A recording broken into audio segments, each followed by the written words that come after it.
तो आज basically policies to control inflation cover कर रहे हैं। यही टारगेट है हमारा आज का।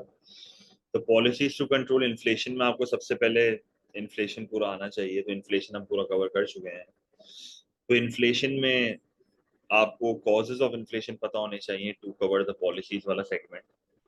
और सबसे पहले तो आपको ये पता होना चाहिए कि भाई इन्फ्लेशन जो है वो बेसिकली जिस इन्फ्लेशन को आप कंट्रोल कर रहे होते हो ना, वो हाई रेट ऑफ इन्फ्लेशन होती है। Because low rate of inflation is good for the economy, 2 to 3%, 2 to 4%।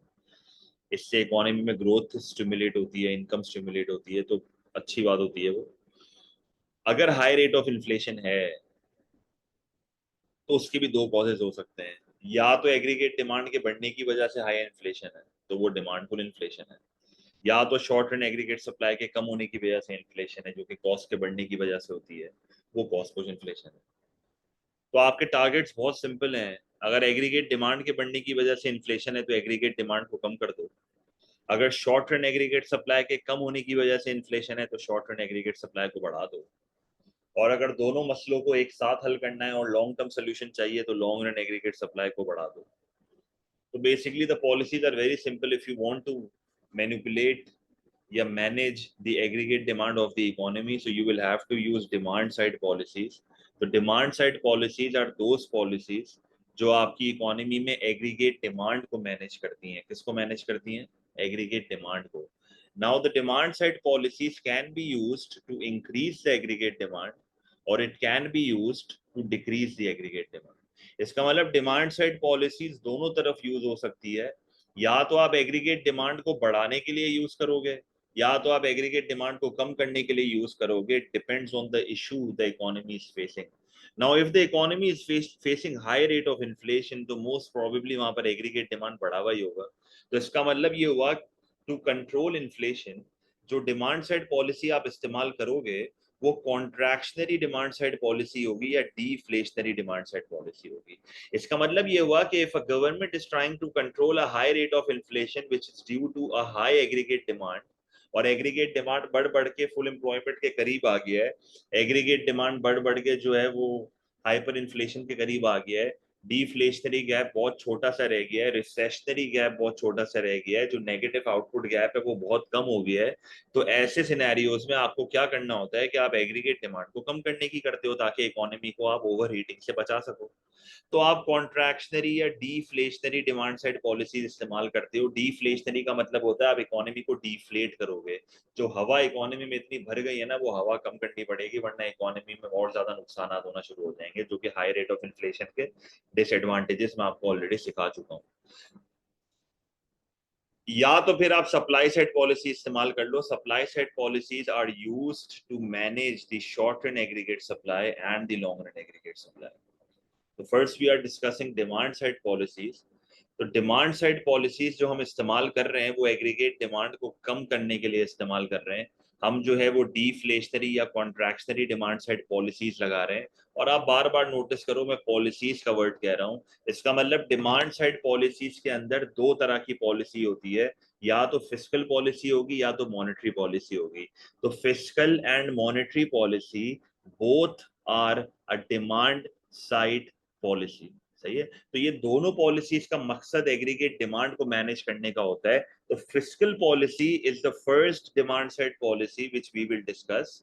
Fiscal policy is a budget policy. Budget policy का मतलब क्या होता है कि ये फिस्कल पॉलिसी जो है वो गवर्नमेंट के बजट के अराउंड रिवॉल्व करती है। Now what is a governments budget?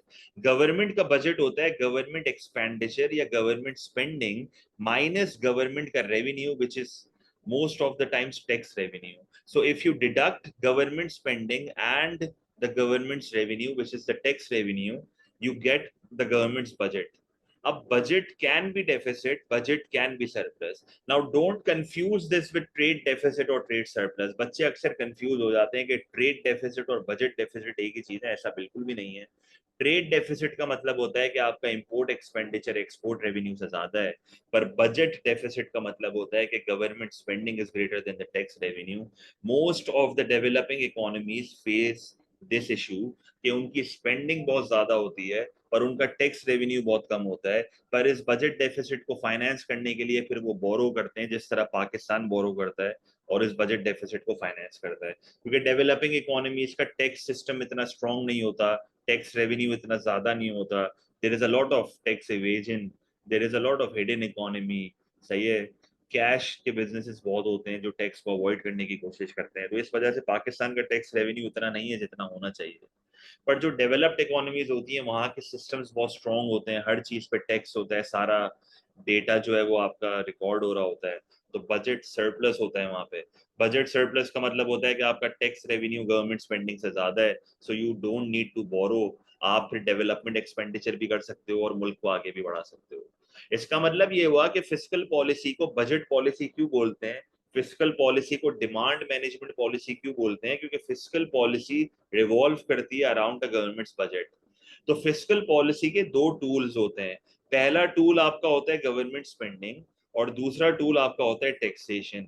इसका मतलब मैं इन दोनों टूल्स को इस्तेमाल करके एग्रीगेट डिमांड को कम कर रहा हूं, तो इसका मतलब ये हुआ कि as a government I am using contractionary fiscal policy. तो कॉन्ट्रैक्शनरी फिस्कल पॉलिसी का मतलब है कि गवर्नमेंट जो है वो गवर्नमेंट स्पेंडिंग और टैक्स को इस तरीके से चेंज करेगी कि वो एग्रीगेट डिमांड को किसी तरीके से कम कर दे।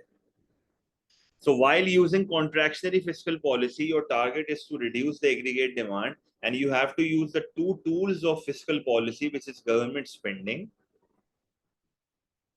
and taxation. तो सबसे पहले गवर्नमेंट स्पेंडिंग की बात करते हैं। As a student, aggregate demand की इक्वेशन बड़ी अच्छी से आपको याद होनी चाहिए, which is C plus I plus G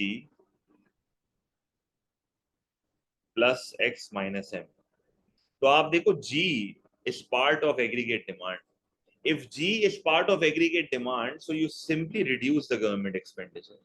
If you reduce the government expenditure, economy में एक डाउनवर्ड मल्टीप्लायर इफेक्ट आएगा, इकोनॉमी में पैसों की रोलिंग रुकेगी, गवर्नमेंट अपने प्रोजेक्ट्स को रोक देगी, सब्सिडीज दे रही थी तो वो नहीं देगी, इससे ऑटोमेटिकली इकोनॉमी में एक डाउनवर्ड इफेक्ट आएगा, जिसकी वजह से इनकम्स होल्ड पे आएंगी, एडी फॉल होगा, इकोनॉमी की ग्रोथ फॉल होगी, मजीद एडी फॉल होगा, डाउनवर्ड मल्टीप्लायर इफेक्ट शुरू हो जाएगा।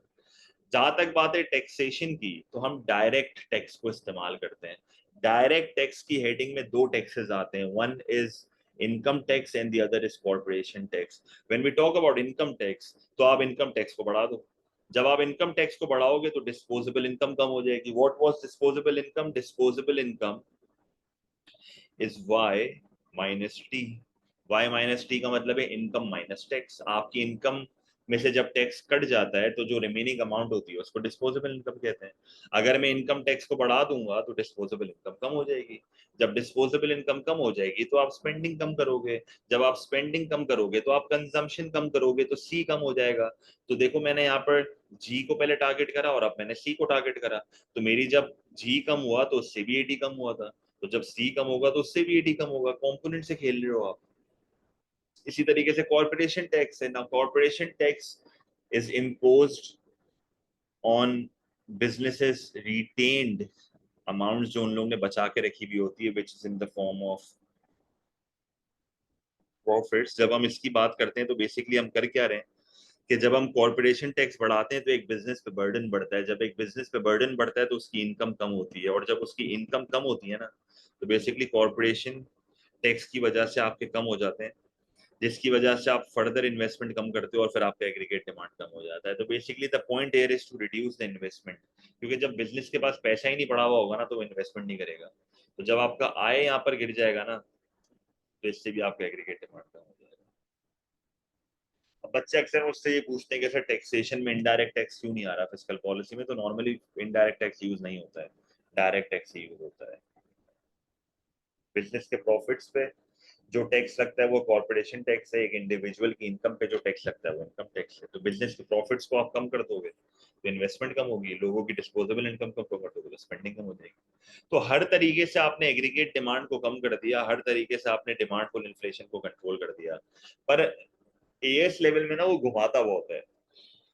आपको ये बात पता होनी चाहिए कि अगर एक गवर्नमेंट का बजट सरप्लस है ना, अगर एक गवर्नमेंट का बजट सरप्लस है तो most likely they are running a contractionary fiscal policy. मतलब जरूरी नहीं है, पर अगर सवाल में लिखा हुआ है ना कि government is running a budget surplus, बताओ कौन सी पॉलिसी अप्लाई की हुई है, तो कॉन्ट्रैक्शनरी फिस्कल पॉलिसी अप्लाई की हुई है। क्योंकि कॉन्ट्रैक्शनरी फिस्कल पॉलिसी में आप टैक्स बढ़ाते हो और गवर्नमेंट स्पेंडिंग कम करते हो ना, तो कॉन्ट्रैक्शनरी फिस्कल पॉलिसी में आपका टैक्स रेवेन्यू बढ़ता है और गवर्नमेंट स्पेंडिंग कम होती है, and this is what budget surplus is. When your tax revenue is greater than government spending, obviously आपका बजट सरप्लस होगा। तो contractionary fiscal policy leads to budget surplus.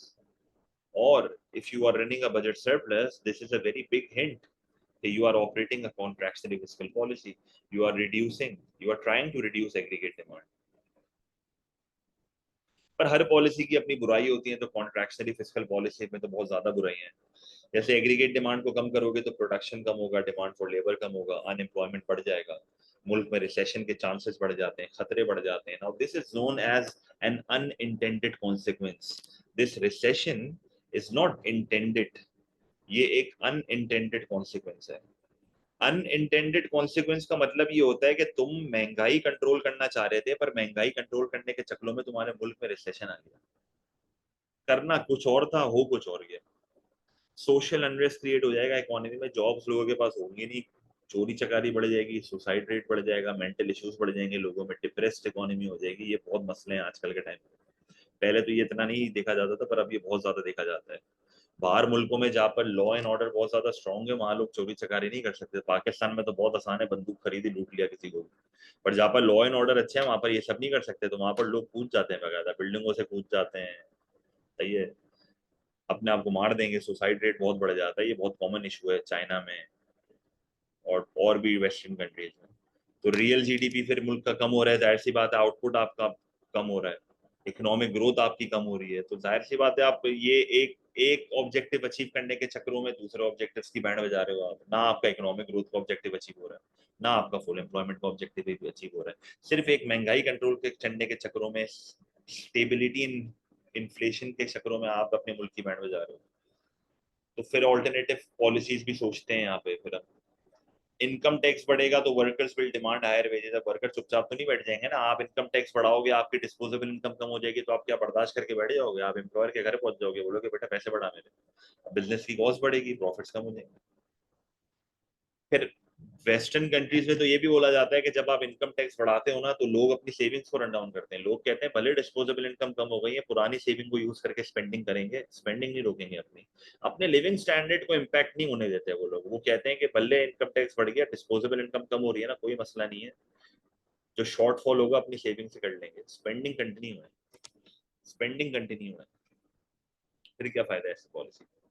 फिर वही बात है, मैंने आपको बताया, चोरी चकारी बढ़ जाएगी, सुसाइड रेट बढ़ जाएगा, तो ये सारे मसले तो फिर हमेशा ही रहेंगे आपके पास। इनकम टैक्स बढ़ेगा तो डिस्पोजेबल इनकम कम हो रही है, अब जो लोग अपनी सेविंग को रन डाउन नहीं कर सकते वो फंस जाएंगे बेचारे, स्टैंड ऑफ लिविंग कम होगा, पॉवर्टी बढ़ेगी, रिलेटिव पॉवर्टी बढ़ेगी, अमीरों के मुकाबले में लोग गरीब होंगे, इनइक्वालिटी ऑफ इनकम बढ़ जाएगी। इनकम टैक्स बढ़ेगा तो आप अपनी इनकम छिपाना शुरू कर दोगे। देखो ये लोग एक सर्टेन लिमिट तक इनकम टैक्स देते हैं, सही है, एक पॉइंट ऐसा आता है जहां पर लोग कहते हैं कि बस हो गई, अब इतना ज्यादा टैक्स नहीं देंगे, अपनी इनकम को छुपाना शुरू कर देते हैं। So if you increase income tax, you are forcing people to hide their incomes, and when people hide their incomes, this is illegal. तो टैक्स एवेजन इज इलीगल। आप अपनी इनकम छिपा रहे हो टैक्स से बचने के लिए। अगर आप अपनी इनकम नहीं छिपा रहे और फिर भी आप काम कर रहे हो, तो फिर आप दिल से काम नहीं कर रहे, डिसइंसेंटिव क्रिएट होता है, लोगों का काम करने का दिल नहीं चाहता। वैसे पाकिस्तान में लोग क्यों नहीं टैक्स देना चाहते? क्योंकि पाकिस्तान में जब हम टैक्स देते हैं तो हमें नजर नहीं आता हमारा टैक्स लग किधर रहा है। अब यूके जैसी कंट्रीज में लोग टैक्स खुशी से दे देते हैं, क्योंकि वहां पर उनको दिख रहा होता है कि हमको हमारे ऊपर पैसा लग रहा है। पर आजकल तो यूके में भी लोग यही कहते हैं कि हम टैक्स क्यों दे रहे हैं, क्योंकि यूके के हाल भी बहुत खराब है। तो अक्सर ऐसा होता है कि गवर्नमेंट्स टैक्स तो बढ़ा देती हैं, पर वो टैक्स फिर दूसरे कामों में इस्तेमाल हो जाता है, जैसे आप अपने लोन्स को पे ऑफ कर देते हो और ये सारी हरकतें करते हो, तो आवाम पे तो पैसा फिर लगता ही नहीं है। तो ये सारी चीजें नुकसानदेह हैं एक इकोनॉमी के लिए। एमिग्रेशन, पाकिस्तान से लोग एमिग्रेट कर रहे हैं, यूके से लोग एमिग्रेट कर रहे हैं। एमिग्रेट का मतलब मुल्क छोड़ के चले जाते हैं भाई। अब ऐसे दुबई में जो है ना, वो 4% इनकम टैक्स है, कॉर्पोरेशन टैक्स है, बहुत कम अमाउंट ऑफ टैक्सेस है वहां पे। टैक्स हेवन है दुबई एक। वो टूरिज्म से पैसे कमाते हैं, वो टैक्स से पैसे नहीं कमाते। कॉर्पोरेशन टैक्स आपका बढ़ रहा है, तो जाहिर सी बात है बिजनेस के लिए तो बहुत आसान है। अपनी इनकम छुपाना, अपनी बैलेंस शीट्स और इनकम स्टेटमेंट को मैनिपुलेट कर देंगे। कभी कभार फर्म्स डिमोटिवेट भी हो जाती हैं, फिर वो फर्दर इन्वेस्टमेंट नहीं करते। अच्छा, एक नया बंदा जो बिजनेस खोलने का सोच रहा है वो भी घबरा जाएगा, बोलेगा कॉर्पोरेशन टैक्स इतना ज्यादा है, मैं सर्वाइव कैसे करूंगा। तो नए एंटरप्राइज को आप डिस्करेज कर रहे हो from opening businesses. Government spending कम हो गया, जैसे मिसाल के तौर पे गवर्नमेंट सब्सिडी दे रही है, वो सब्सिडी आपने कम कर दी। अच्छा, आप वो सब्सिडी जो आप दे रहे थे ना, वो आप एक्सपोर्ट इंडस्ट्री को सब्सिडी दे रहे थे। जब आप अपनी एक्सपोर्ट इंडस्ट्री को सब्सिडी दे रहे थे और वो सब्सिडी अब आप हटा दोगे क्योंकि आपने अपनी गवर्नमेंट स्पेंडिंग कम कर दी है, तो ऐसे तो आपके एक्सपोर्ट्स अनकम्पेटिटिव हो जाएंगे। ऐसे तो आपके एक्सपोर्ट्स अनकम्पेटिटिव हो जाएंगे, you will be internationally uncompetitive, this will lead to a fall in the export revenue and this may create a trade deficit. Trade deficit हो जाएगा, ये भी एक नुकसान है। तभी कहते हैं कि मॉनेटरी पॉलिसी का भी ऑप्शन ट्राई करना चाहिए ना। Monetary policy is operated by the central bank. Monetary policy कौन ऑपरेट कर रही है? Monetary policy central bank operate कर रही है। सेंट्रल बैंक का सीन क्या होता है कि central bank money supply, interest rate, exchange rate and regulation को इस्तेमाल करके जो है ना वो एक पॉलिसी लगाती है जिसको कहते हैं contractionary monetary policy. Now contractionary monetary policy again एक पॉलिसी है। मॉनेटरी पॉलिसी इटसेल्फ एक पॉलिसी है। हर पॉलिसी के टूल होते हैं, जैसे फिस्कल पॉलिसी के टूल गवर्नमेंट स्पेंडिंग और टैक्स था ना, तो मॉनेटरी पॉलिसी के ये चार टूल्स होते हैं: credit regulation, exchange rate, interest rate and money supply. So this regulation means कि लोन्स स्ट्रिक्ट कर दो, स्ट्रिक्ट कर दो रेगुलेशंस, लोग लोन्स ना ले सकें। जब लोग लोन्स नहीं ले सकेंगे ना तो वो स्पेंड नहीं करेंगे।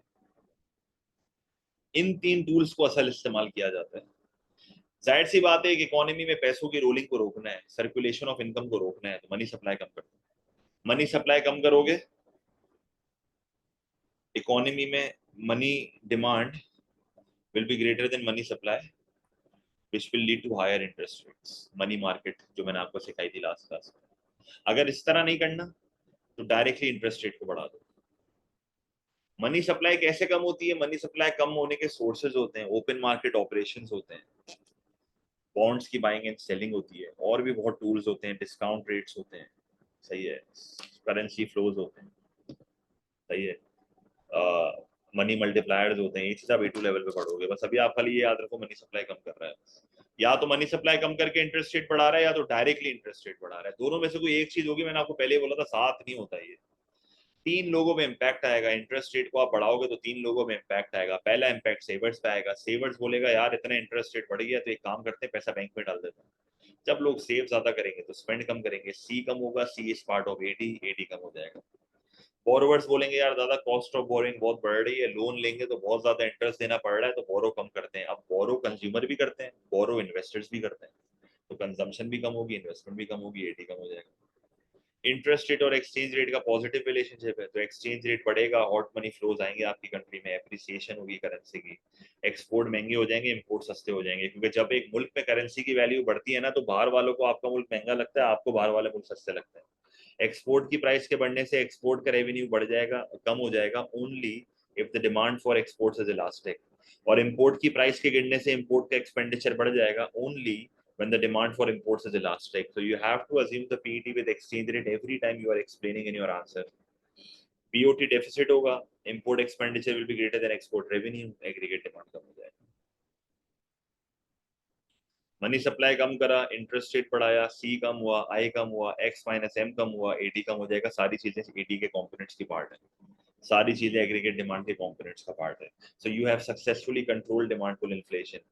But the best part about monetary policy is it also controls cost push inflation, and this is why monetary policy is a better policy than fiscal policy when you want to control inflation. क्योंकि fiscal policy तो सिर्फ demand pull inflation control कर रही है, monetary policy भी demand pull inflation control कर रही है, पर मॉनेटरी पॉलिसी में एक एडिशन है कि वो कॉस्ट पुश इन्फ्लेशन भी कंट्रोल करके दे देती है। क्योंकि जब आप एक्सचेंज रेट को बढ़ाओगे, बढ़ाओगे भी नहीं, आपने इंटरेस्ट रेट बढ़ा दिया तो एक्सचेंज रेट बढ़ गया, तो एक्सचेंज रेट बढ़ गया तो इम्पोर्ट सस्ते हुए ना।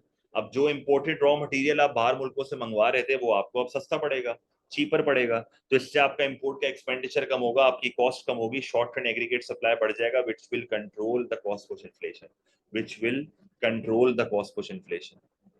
Clear है चीज?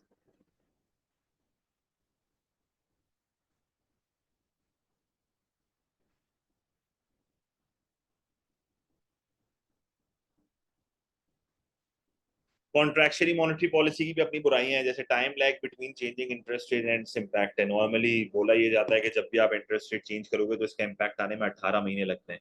पाकिस्तान जैसी कंट्रीज में 24 महीने लग जाते हैं, क्योंकि लोगों का बैंकिंग सेक्टर पे ट्रस्ट ही नहीं है, लोग बैंक इतना यूज ही नहीं करते।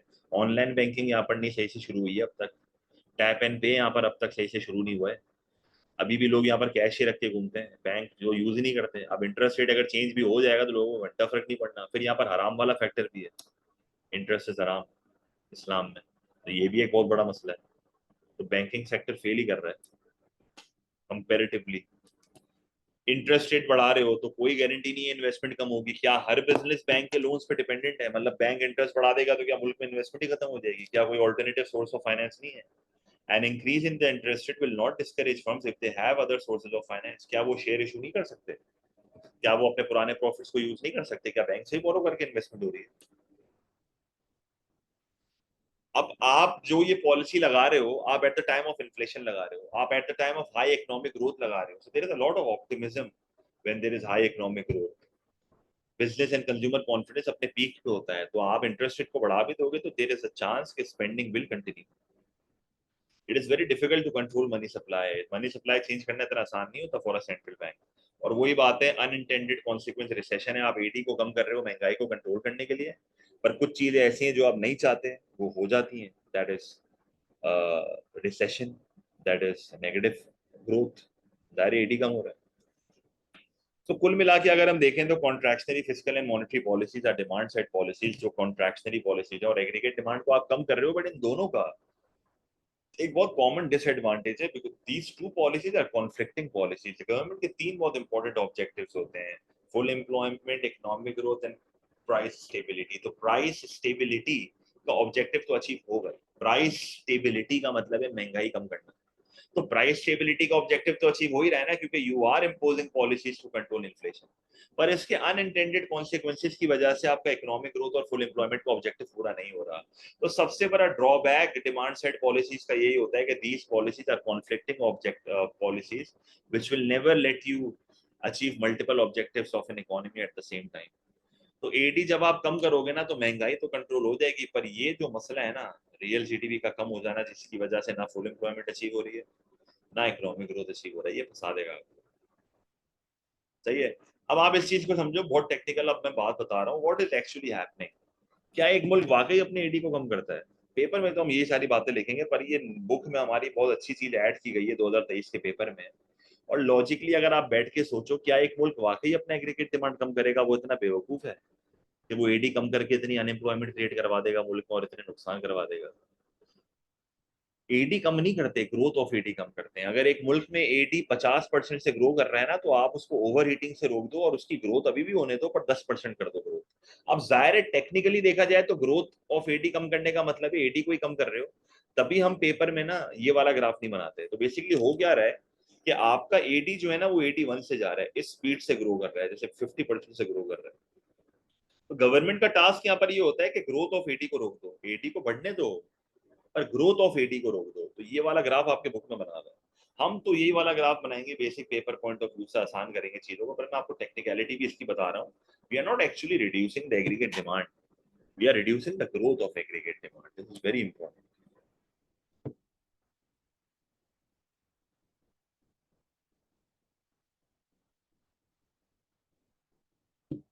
So what is the best case solution over here? Supply side policies. Supply side policies are used to increase the short run aggregate supply. अब शॉर्ट रन एग्रीगेट सप्लाई बढ़ाने के लिए बिजनेस की cost को कम करना पड़ेगा। लॉन्ग रन एग्रीगेट सप्लाई बढ़ाने का मतलब है आप अपने कंट्री के पीपीसी को राइट पर शिफ्ट कर रहे हो, तो you will have to increase the productive potential of an economy, you will have to increase the quantity and quality of resources of an economy. This will shift your PPC to the right. LRS आपका बढ़ जाएगा, productive potential आपके मुल्क का बढ़ जाएगा। एक बहुत टेक्निकल अपने ए टू लेवल वाली बात आपको बता रहा हूँ।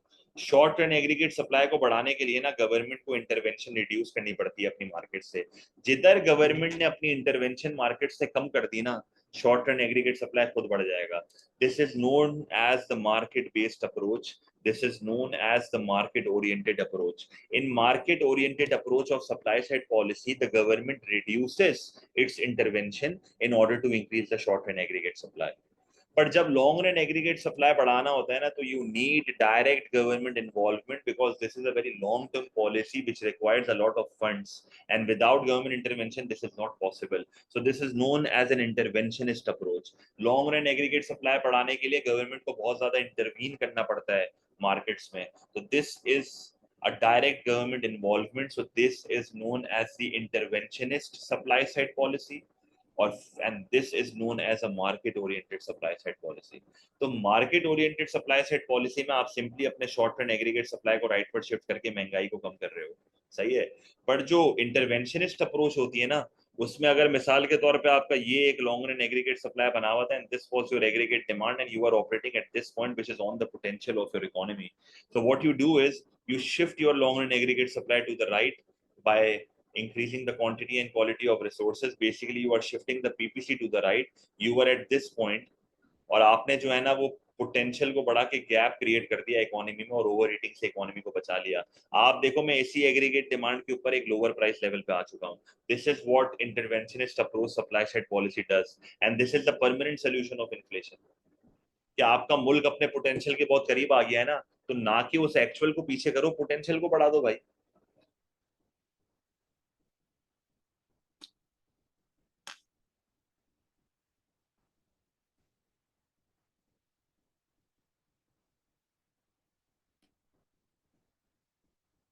तो मार्केट ओरिएंटेड अप्रोच में क्या पॉलिसीज है हमारे पास? The first policy we have is deregulation. Deregulation में आप क्या करते हो? रूल्स एंड लॉस कम कर देते हो, लो बैरियर्स टू एंट्री कर देते हो, फर्म्स एनकरेज करते हो नई फर्म्स कि भाई आओ मार्केट में एंटर करो, compete करो, एंटरप्राइज बढ़ाओ, कंपटीशन बढ़ाओ, खुद प्राइस कम हो जाएंगी, खुद कस्टमर की चॉइसेस बढ़ जाएंगी. दूसरा ऑप्शन होता है to privatize the inefficient government industries. Privatization का मतलब है जो गवर्नमेंट इदारे सही काम नहीं कर रहे, प्राइवेट सेक्टर को भेज दो. ये भुट्टो के दौर में हुआ था पाकिस्तान में. Private sector buys the public sector organizations, and private sector work with the objective of profit, so they are very efficient. Competition general बढ़ेगा, innovation बढ़ेगी due to the profit motive, quality of products बढ़ेंगे due to the profit motive and competition, and obviously this will also reduce price because the firms are more efficient now. अगर वो price कम नहीं करते वो अपनी बात की बात है, पर हम इस तरह लिखेंगे कि this may reduce price and achieve the objective of price stability. फिर एक और पॉलिसी होती है trade union reforms. Trade union reforms का मतलब होता है ट्रेड यूनियन की पावर कम करो. ये ट्रेड यूनियन बार बार एम्प्लॉयर को बुली करके वेजेस बढ़ाने की बात करता है ना, उसकी पावर तोड़ दो. उसकी पावर तोड़ दो, खुद वेजेस कम हो जाएंगी, खुद कॉस्ट कम होगी, खुद प्राइस लेवल कम होगी. The most useless policy is subsidy, जो आप पेपर में लिख सकते हो. सब्सिडी दे दो, कॉस्ट कम हो जाएगी, प्राइस लेवल कम हो जाएगा. बहुत बड़ा तीर मारा है आपने. सप्लाई साइड पॉलिसी जब बताओगे ना, तो डीरेगुलेशन और प्राइवेटाइजेशन वाले पॉइंट लिखना मार्केट ओरिएंटेड अप्रोच में. अच्छे पॉइंट्स लिखना. ट्रेड यूनियन रिफॉर्म वाला पॉइंट लिखना. Subsidy is a very basic point from as point of view. Indirect tax को कम कर दो. अब आप बोलोगे सर टैक्स तो फिस्कल पॉलिसी है, मैंने तभी बोला ना आपको. इनडायरेक्ट टैक्स का कम होना भी एक supply side policy, because you are encouraging supply, आप सप्लाई बढ़ा रहे हो ना. कॉर्पोरेशन टैक्स को कम करना, बोलोगे सर ये तो फिस्कल पॉलिसी थी. भाई कॉर्पोरेशन टैक्स को कम करने की नीयत क्या है? कॉर्पोरेशन टैक्स को कम करने की नीयत ये है कि बिजनेसेस के रिटेन्ड प्रॉफिट्स बढ़ जाएं. जब उनके रिटेन्ड बढ़ जाएंगे ना, तो उससे क्या होगा? वो फर्दर इन्वेस्टमेंट करेंगे, इससे भी मुल्क का पोटेंशियल बढ़ सकता है. तो शॉर्ट रन एग्रीगेट सप्लाई बढ़ सकता है. तो अफेक्टिवनेस किस चीज पे डिपेंड करती है यहाँ पे? एक तो इनकम इनइक्वालिटी बढ़ जाएगी, बिकॉज टैक्स कट्स में बेनिफिट द रिच. आप कॉर्पोरेशन टैक्स कम कर रहे हो, बड़े बड़े बिजनेस को फायदा होगा, उनके वर्कर्स को क्या फायदा हो रहा है? उनके प्रॉफिट्स बढ़ेंगे, क्या वो वर्कर की वेजेस बढ़ाएंगे? कभी नहीं बढ़ाएंगे. प्राइवेटाइजेशन का मतलब ये है कि आप प्राइवेट सेक्टर इदारा बना रहे हो. के इलेक्ट्रिक के साथ ये गलती हो चुकी है कराची में, कि आपने एक सेमाई प्राइवेट कर दिया के इलेक्ट्रिक को. अब वो आपको बुली कर रहा है, आप बुली हो रहे हो, आप बोल नहीं सकते, कुछ मोनोपोली पावर क्रिएट हो चुकी है. वो आउटपुट रिस्ट्रिक्ट करके प्राइस को बढ़ा सकते हैं. डीरेगुलेशन करोगे तो जाहिर सी बात है नई फर्म्स मार्केट में एंटर करेगी, and new firms are bound to fail. 70% startups fail, resources waste होती हैं. बट जनरल एक गवर्नमेंट फेलियर भी होता है. सप्लाई साइड पॉलिसी अप्लाई करना आसान नहीं होता, बहुत टेक्निकल पॉलिसीज होती हैं ये. पुअर एलोकेशन ऑफ रिसोर्सेज होते हैं, मतलब you do not expect the Pakistan government to apply successful supply side policies. High government spending, budget deficits हो जाते हैं. भाई सप्लाई साइड पॉलिसी में पैसा चाहिए, बजट डेफिसिट्स हो जाते हैं, फिर वो लोन्स लेते हैं, एक लोन को चुकाने के लिए दूसरा लोन लेते हैं. ऐसी तो हरकतें करते हैं हम लोग. फिर एक अप्रोच हमारे पास इंटरवेंशनिस्ट अप्रोच है, जहाँ पर आप एजुकेशन एंड ट्रेनिंग से वर्कर की स्किल्स बढ़ाओगे, प्रोडक्टिविटी बढ़ाओगे, उनकी कॉस्ट कम करोगे और उनके पोटेंशियल को बढ़ाओगे, क्वालिटी ऑफ लेबर बढ़ाओगे, रिसर्च एंड डेवलपमेंट करके, टेक्नोलॉजिकल एडवांसमेंट करके कैपिटल प्रोडक्टिविटी बढ़ाओगे, बिजनेस की कॉस्ट कम होंगी, इंफ्रास्ट्रक्चर स्पेंडिंग करोगे तो ट्रांसपोर्ट कॉस्ट कम होगी, कम्युनिकेशन इंप्रूव होगी, कॉस्ट कम हो जाएगी, डाइवर्सिफिकेशन कर सकते हो, डाइवर्सिफिकेशन कर सकते हो। डाइवर्सिफिकेशन का क्या मतलब होता है?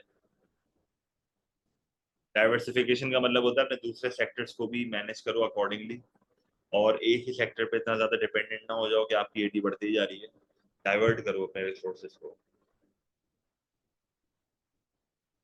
Contractionary, fiscal, monetary and supply side policy में से कौन सी बेहतर है? देखो, अगर मॉनेटरी पॉलिसी को तुम कंपेयर कर रहे हो ना फिस्कल पॉलिसी से, तो फिर तो मॉनेटरी पॉलिसी बेहतर है, क्योंकि monetary policy cost push inflation भी कंट्रोल कर रही है, डिमांड पुल इन्फ्लेशन भी कंट्रोल कर रही है। बट ये साला फिस्कल पॉलिसी है ना, वो सिर्फ डिमांड पुल इन्फ्लेशन कंट्रोल करता है, तभी उसका अपर हैंड निकल जाता है as compare to the other teacher, to other policies. सही है। और तो बेसिकली कॉस्ट पुश इन्फ्लेशन भी कंट्रोल हो रही है, डिमांड पुल इन्फ्लेशन भी कंट्रोल हो रही है, फिस्कल पॉलिसी यहाँ पर जो है ना वो सिर्फ डिमांड पुल इन्फ्लेशन कंट्रोल कर रही है, तो ये नुकसान है बहुत बड़ा। फिर ये चीज, एक कॉमन डिसएडवांटेज दोनों में है कि demand side policies are conflicting policies, price stability का ऑब्जेक्टिव अचीव हो रहा है पर फुल एम्प्लॉयमेंट और इकोनॉमिक ग्रोथ का ऑब्जेक्टिव अचीव नहीं हो रहा है। तभी कहते हैं कि if the issue is immediate, जल्द से जल्द इन्फ्लेशन को कंट्रोल करना है, आपको बहुत ज्यादा जल्दी है ना, तो डिमांड साइड पॉलिसी में मॉनेटरी पॉलिसी को यूज कर लो। पर अगर आपको परमानेंट सोल्यूशन चाहिए और हाई रेट ऑफ इन्फ्लेशन इतनी ज्यादा अलार्मिंग नहीं है and you can wait, so you can go for supply side policy which will give you a non inflationary growth। ये नॉन इन्फ्लेशनरी ग्रोथ कैसे आ रही है? ये देखो, सप्लाई साइड पॉलिसी एक नॉन कॉन्फ्लिक्टिंग पॉलिसी है भाई। supply side policy is a non-conflicting policy, it provides you non-inflationary growth in GDP।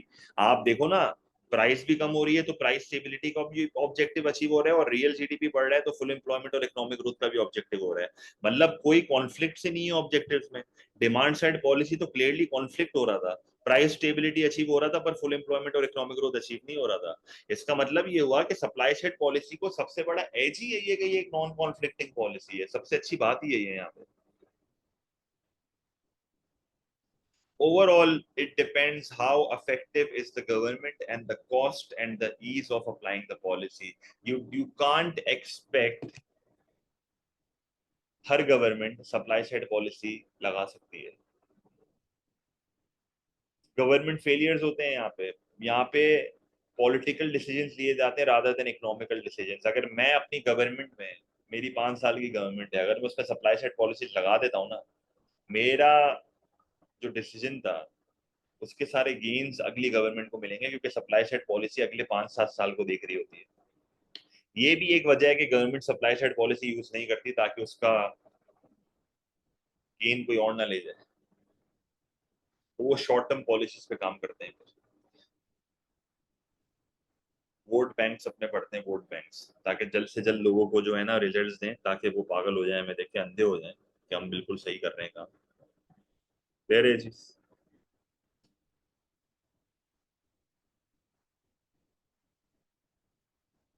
तो these are the policies to control inflation, और ये बहुत हॉट टॉपिक है। ये हर टॉपिक में अब आएगा। आगे अनएम्प्लॉयमेंट पढ़ेंगे, डिफ्लेशन पढ़ेंगे, इकोनॉमिक ग्रोथ पढ़ेंगे, बैलेंस ऑफ पेमेंट पढ़ेंगे। Deflation, unemployment, economic growth, balance of payment, ये 4 जगह सेम पॉलिसीज वापस आएंगी। फिस्कल मॉनेटरी सप्लाई साइड, अब तक हमने फिस्कल मॉनेटरी का कॉन्ट्रैक्शनरी पढ़ा है, एक्सपेंशनरी इसका ऑपोजिट होता है, और सप्लाई साइड तो हमेशा यही रहती है। वेरी कोई सवाल?